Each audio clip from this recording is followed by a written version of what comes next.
Guys, welcome back. This side doctor सी वियर। और आज की इस वीडियो में हम एक बहुत ही इम्पॉर्टेंट बात समझने जा रहे हैं कि इस एग्ज़ाम के लिए जो हम FMG हम देने वाले हैं दिसंबर 2021 का, तो मैंने देखा मेरे पास बहुत सारे मैसेज आए, तो मैंने सोचा इसके रिगार्डिंग एक मैं वीडियो क्रिएट करता हूँ। होता क्या है कि जब हम तैयारी करते हैं, ठीक है, हमारे सीनियर्स होते हैं बहुत सारे जो तैयारी ऑलरेडी कर रहे होते हैं हमारे साथ, और बहुत सारे ऐसे बच्चे होते हैं जो पास आउट हो चुके होते हैं, पास हो जाते हैं FMG, और वो लोग गाइडेंस देते हैं जैसे मैं, ठीक है, कि कैसे इस एग्ज़ाम को क्लियर करना है, क्या करना है। तो जो बच्चे तैयारी कर रहे होते हैं मोमेंट में, ओके, जिनको पेपर देना है, वो इतना ज़्यादा कंफ्यूज हैं बेचारे कि सोर्स वो कैसे सेलेक्ट करें। सपोज किसी ने मिस्ट की कोचिंग ज्वाइन कर रखी है या वो मिस्ट से पढ़ रहा है, तो उसके जो सराउंडिंग में पीपल है ना, सपोज वो जैसे कहीं रह रहा है और उसके आसपास उसके दोस्त, वो मिस्ट से पढ़ रहा है बट उसका दोस्त प्री प्लैडर का सब्सक्रिप्शन ले रखा है, या जिसने पास आउट किया वो मैरो से पढ़ा था, ओके। तो जब उस बच्चे की उन लोगों से बात होती है जो मिस्ट में कोचिंग कर रहा है, समझना बात बहुत गहरी है और बहुत लोग इससे परेशान हैं।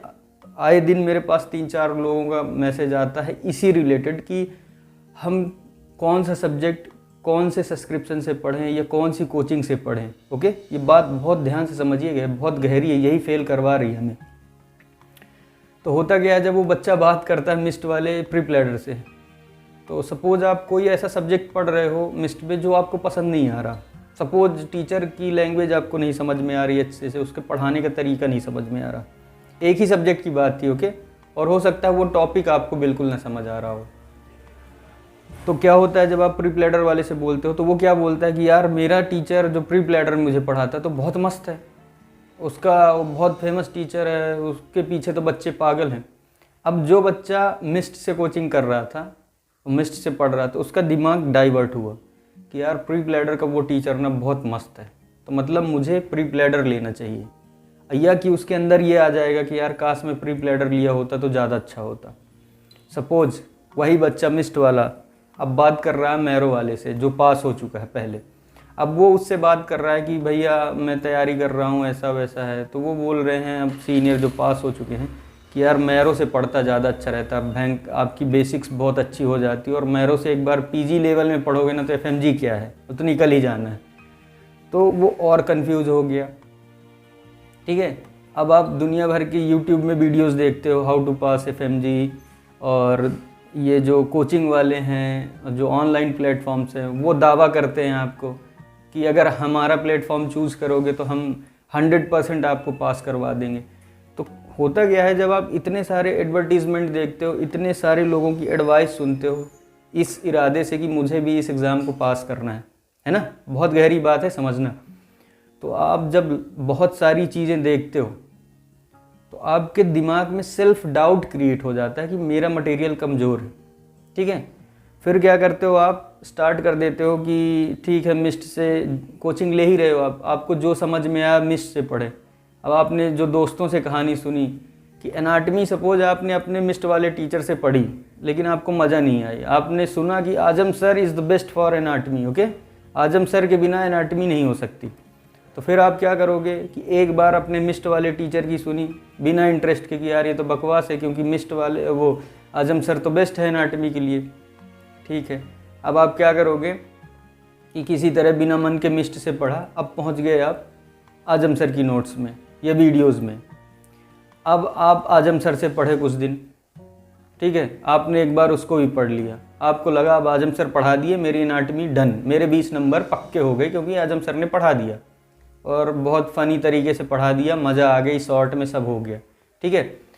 तो ऐसा ही होता है, इस कहानी को समझना, ये जो पूरा मैं इसका बेस बना रहा हूँ कि जहाँ पे क्या होता है ना, जब हमको एक जगह कंसंट्रेट करना, ये एग्ज़ाम इतना प्रिसाइज है कि आपको एक चीज़ पढ़ के, मतलब एक चीज़ पढ़ा ना आपने, उसको कम से कम आपको 4 टाइम उसको पढ़ने की ज़रूरत है, एक टॉपिक, तब आप उस क्वेश्चन को डील कर पाओगे। अगर उस टॉपिक से पूछा जाएगा तो आपको वो चीज़ बहुत अच्छे से रटनी है। वो रटोगे कब, आप बार बार कोचिंग बदल रहे हो, बार बार नोट्स बदल रहे हो लोगों के सुनने में सिर्फ, और मैं कहता हूँ जैसे ये अपर हैंड की एनाटमी पढ़ रहे हो यार, कोई भी पढ़ाएगा, humerus, radius, ulna, carpal, metacarpal, यही पढ़ाएगा ना। ये बात समझ रहे हो ना गहराई से।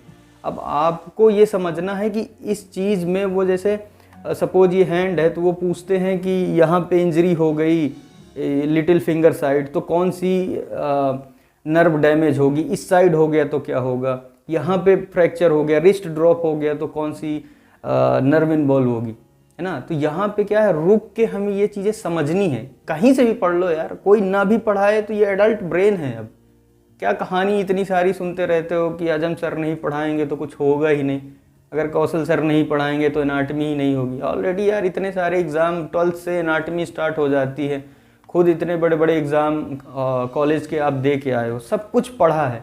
लेकिन वो जो सेल्फ डाउट और ये डर है एग्ज़ाम के लिए, और उस डर के कारण आप हर बार फ्रीक्वेंट सोर्स चेंज करते हो। ओके, और होता क्या है कि अगर आप एक ही सोर्स भले नहीं समझ में आ रहा है एक बार में, आपने उसको 2-3 बार देख दोगे ना तो वो समझ आने लगेगा एक बार में, और फिर वो आपके लॉन्ग टर्म मेमोरी में स्टोर हो जाएगा। बट होता क्या है कि ऐसा हो ही नहीं पाता। हम एनाटमी थोड़ा सा पढ़े कहीं से, फिर बोला वो सही है, फिर बोला मैरो वाला सही है, फिर बोला अन अकेडमी में जो मैडम है ना अन अकेडमी वाली वो बेस्ट है, वो गायनी के लिए बेस्ट है।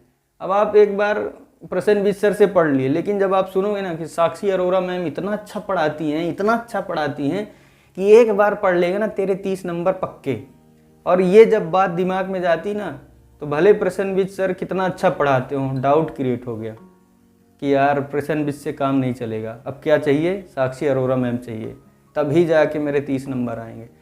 ये 80% लोग कर रहे हैं। आप लोग खुद से अभी इस वीडियो को पॉज करके पूछो, आप ये कर रहे हो कि नहीं।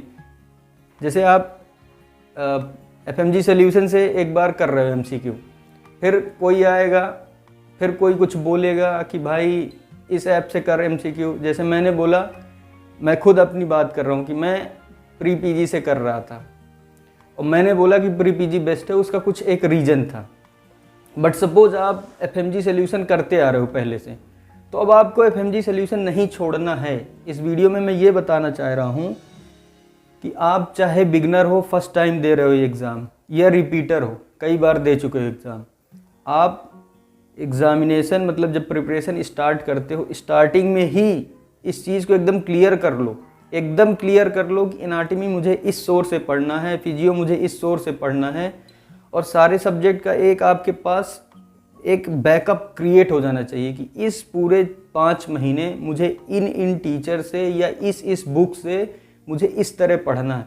और बीच में अब चाहे कोई कितना बड़ा ही टैलेंटेड इंसान क्यों ना आके आपको कहे कि भाई ये सिलेबस तेरा सही नहीं, छोड़ दे इसको, ये मत करना। एक बार ही आपको अच्छे से सोचो, अच्छे से दिमाग लगाओ कि आप किस सर से या किस बुक से या किन से आप बहुत कंफर्टेबल हो, ठीक है ना। फ्रीक्वेंट आप चेंज करते रहोगे ना, बहुत बड़ा पजल क्रिएट हो गया गाइस, बहुत बड़ा। आए दिन मेरे पास इस रिलेटेड मैसेज आ रहे हैं कि ये किससे करूं, वो किससे करूं, फार्मा अगर गोविंद राय सर से नहीं किया तो क्या होगा, अगर इससे नहीं किया, उससे नहीं किया, प्रसन्नजीत से मेरे समझ नहीं आ रहा तो किससे पढ़ूं, किससे पढ़ूं। यार रुको, पहले ये बात समझो। यहाँ समझने वाली बहुत कोई ऐसा बड़ी बात नहीं है कि आपको कुछ समझ नहीं आ रहा। ये एग्ज़ाम डिमांड करता है सिर्फ़ और सिर्फ आपको चीज़ें कितने % याद हैं, और एक बार पढ़ते हो तो मुश्किल से 30 से 35% चीज़ याद रहती। अब अगर आप एक ही चीज़ 4 बार पढ़ोगे तो अगर 30 का × 4 करोगे तो जाके कहीं आप ऑन एन एवरेज 70-80% याद कर पाओगे जब एक चीज़ को 4 बार पढ़ोगे। अब आप क्या कर रहे हो कि एक ही चीज़ को डिफरेंट जगह से एक बार देख रहे हो, सारा कुछ एट द एंड ब्लर, और रिजल्ट ख़त्म। ठीक है, ये हो रहा है। सोर्स के लिए आपको प्रिपरेशन स्टार्ट करते हो, जैसे अभी है ना 3 महीने हैं, एक सोर्स पकड़ लो चुपचाप। अगर कोई एक सब्जेक्ट नहीं समझ में आ रहा तो कोई बात नहीं यार, टेंशन मत लो। एक आधे सब्जेक्ट नहीं समझ में आ रहे हैं तो कुछ भी बिगड़ा नहीं जा रहा है इस एग्ज़ाम में, ठीक है। और लोग बोलते हैं कि सर मैं 10 सब्जेक्ट कर लूँ तो हो जाएगा क्या, मैं बड़े बड़े सब्जेक्ट कर लूँ तो हो जाएगा क्या। देखो आजकल पूरा इंटीग्रेटेड क्वेश्चन आ रहे हैं, इमेज डर्मा से है, क्वेश्चन पूछ रहे हैं किसी और सब्जेक्ट से लिंक करके। रेडियो की इमेज दे देंगे, पूछ सर्जरी का क्वेश्चन रहे हैं, सर्जरी का क्वेश्चन पूछ के कुछ भी मतलब एक दूसरे से इंटरलिंक कर रहे हैं। एटलीस्ट तुम्हें बेसिक आइडिया होना चाहिए। और अब ये बात तो आप समझ गए ना कि सोर्स नहीं बदलना है। अब देखो, जैसे आप प्री प्लेडर वाली उनके वो देखते होगे एडवर्टीजमेंट, देखा कितना अट्रैक्टिव वो लोग बनाते हैं कि हमारा सोर्स बेस्ट है। और अब वो खुद बोलते हैं कि डोंट चेंज योर सोर्स, जो पढ़ रहे हो जैसे पढ़ रहे हो पढ़ो। और फिर क्या करते हैं, वो हर 6 महीने में उसको अपडेट करते हैं। मतलब या तो टीचर चेंज हो जाएगा या तो कुछ ना कुछ वो ऐसा चेंज करते हैं कि ऐसा बच्चों का एक बना रहे कि हाँ कुछ ना कुछ ऐसा चेंज किया जिससे हम पास हो जाएंगे। तो सपोज कोई मैरो से पढ़ रहा था, उसने रैपिड रिवीजन 3.0 का उसने एडवर्टीजमेंट देखा, भाई ले पत्रकार भाग रहे हैं, उसके दिमाग में एक वो क्रिएट होगा कि नहीं प्री प्लेडर वाले बेस्ट कर रहे हैं, रिजल्ट आ रहा है, तो वो छोड़ के भागेगा प्री प्लेडर में।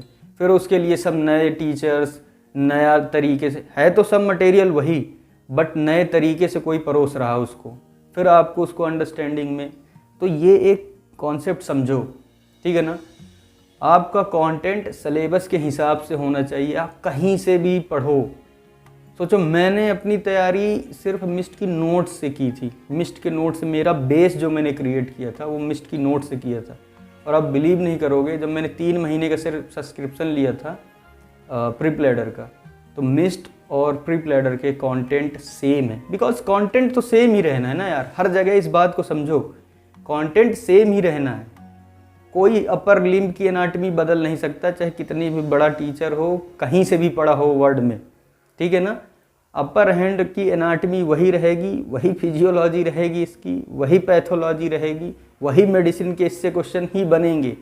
अब पढ़ा कौन रहा, कैसे पढ़ा रहा है, उससे बहुत बड़ा फ़र्क नहीं पड़ता, ठीक है। आपको समझ में भी आ जाए, इससे भी बहुत बड़ा फ़र्क नहीं पड़ता। फ़र्क ये पड़ता है कि आप ये समझो कि अपर हैंड से क्या ये लोग पूछ रहे हैं, वो आपको एग्जैक्ट याद है या नहीं। अगर आप भूले, मैं बोल रहा हूँ ना, अपर लिम्ब से नर्व की एनाटमी पूछी जाती है, अल्नर, रेडियल, ये ह्यूमरस टूट गया तो क्या हो गया, ये डिसलोकेट हो गया तो क्या हो गया, गायंस कैनॉल से कौन सी नर्व निकलती है, इनके डिस्ट्रीब्यूशन पूछते हैं, वो ये क्वेश्चन बनते हैं। ये अंडरस्टैंडिंग होनी चाहिए और इस हिसाब से हमको रटना है। इसीलिए जब से मैं ये वीडियो बनाने की कोशिश कर रहा हूँ, मेरा इंटेंशन कुछ नहीं है यहाँ पे, मुझे सिर्फ एक क्लियर गाइडेंस मैं देना चाह रहा हूँ कि गाइज हर एक सब्जेक्ट करना बहुत इम्पॉर्टेंट है और उसका बेसिक समझना है। बट अगर आप हाई टॉपिक नहीं समझ रहे हो और उस तरीके से रट नहीं रहे हो, ठीक है। मैं इसी वीडियो में एक चीज़ और कवर, मैं चाह रहा था कि इसके लिए एक और वीडियो बनाऊं, बट मैं यहीं पे कवर करे दे रहा हूं, ठीक है। एक चीज़ सारे टीचर्स बोल रहे हैं कि उनके प्री प्लेडर वालों या कहीं पे भी देखोगे आप, टीचर यही बोलेगा कि एग्ज़ाम में सक्सेस होने का एक ही रूल है, revision revision revision revision revision revision revision revision revision. ये क्या है रिवीजन रिवीजन, कभी सोचा इसके बारे में कि रिवीजन रिवीजन क्यों बोलते हैं? इन शॉर्ट वो डायरेक्ट ये बोल रहे हैं कि रटो चीज़ों को, क्योंकि अगर रटोगे नहीं तो इतना प्रिसाइज पूछते हैं। अभी इस साल फार्मा का एक क्वेश्चन आया था,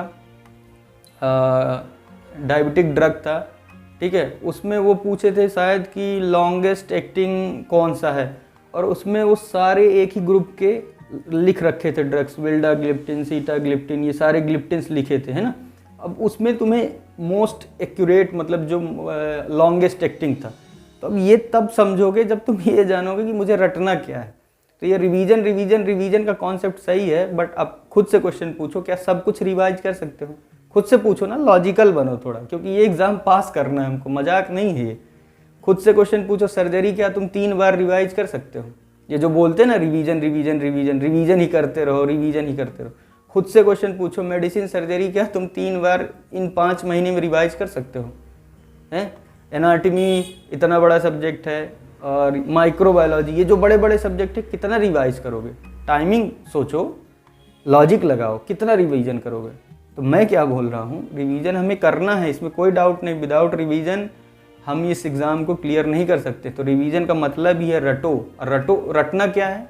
हाई टॉपिक्स निकाल के हमको, कि एनाटमी की जैसे मैंने बता दिए, अपर लिम्ब लोअर लिम्ब के सारे वो नर्व का डिस्ट्रीब्यूशन, और उससे नर्व डैमेज होगी, लीजन होगा, तो क्या होगा। तो ये मेरे पास क्लियर अंडरस्टैंडिंग है ना कि इनसे ये पूछते ही पूछते हैं क्वेश्चन, 2-3 क्वेश्चन आ जाएंगे यहाँ सीधा। तो ये अंडरस्टैंडिंग क्रिएट करो, ये अंडरस्टैंडिंग क्रिएट होगी प्रीवियस ईयर के क्वेश्चन देखो कि वो क्या क्या पूछ रहे हैं, जो क्वेश्चन पूछ रहे हैं वो किस टॉपिक से पूछ रहे हैं ये सोचो। अब जब ये समझ जाओगे कि इस टॉपिक से इन्होंने इन 3-4 सालों में क्वेश्चन पूछे हैं, दैट इज़ हाई यील्ड, अब वो टॉपिक पूरा रटना है हमें, ये अंडरस्टैंडिंग आ जाएगी, जितना जल्दी उतना जल्दी आप ये एग्ज़ाम क्लियर कर लोगे। और बस इस वीडियो के माध्यम से मैं यही कहना चाह रहा था कि सोर्स हर जगह वही है, इसको बहुत गहराई से समझो। हर एक टीचर बेस्ट है अपनी जगह, हर एक कोचिंग बेस्ट है, सब कोई चाहता है कि हमारे बच्चे पास हो, हमारी कोचिंग का नाम हो। हर एक टीचर चाहता है कि मेरे से पढ़ा हुआ बच्चा सेलेक्ट हो जाए तो मेरा नाम हो। तो मतलब कंटेंट कोई कहीं कमज़ोर नहीं रख रहा, कोई ऐसी गलती नहीं कर रहा कि मेरा बच्चा पास ना हो। गलती सिर्फ बच्चा कर रहा है जो सेल्फ डाउट क्रिएट करता है कि एक बार प्रीप्लेडर ले लिया फिर मैरो की नोट्स पढ़ रहा है, मैरो ले लिया तो प्रीप्लेडर की पढ़ रहा है, मिस्ट का कोचिंग कर रहा है तो उसको नेक्स्ट एनएलसी बहुत अच्छी लग रही कि एनएलसी वाले जब तक नहीं पढ़ाएंगे तो पास नहीं होंगे।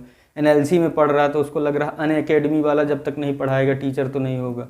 प्रसन्नजीत सर से गायनी पढ़ ली तो अभी संतोष नहीं हो रहा, अभी ऐसा सेल्फ डाउट लग रहा है कि नहीं मेरे दोस्त ने बोला था साक्षी अरोरा मैम से जब तक नहीं करूँगा तो नहीं होगा।